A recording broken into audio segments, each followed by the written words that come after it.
Hello guys, welcome to our channel, and in this video I'm going to show you how to buy USDT on Moonpay. First, log into your Moonpay account and then make sure that your Moonpay account is completely verified, because without verification you can buy or sell any cryptocurrency. After log into your account, you will find a buy button here. You just need to simply click on buy, and from here you just need to click on this here and search for USDT. And here is the USDT, the Tether. Here it is, this USDT Tron, and it called Tether.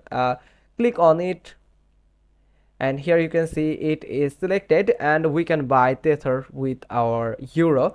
You just need to enter your currency, your real money currency, then it will calculate the amount that USDT you will get. Then simply click on continue. Then make sure that you enter your USDT address. You will find it in your wallet, and also you can use your account address too. Then you just need to select one of this payment method. If you are going with your bank card, then you have to enter your card number, expiry date and CVV, and you have to enter the address. That's how you can purchase USDT on Moonpay. Hope you found this video helpful. If so, then give us a thumbs up. Don't forget to subscribe our channel, click on the bell icon, and we will get back to you soon with another informative video. Thanks for watching. Till next time.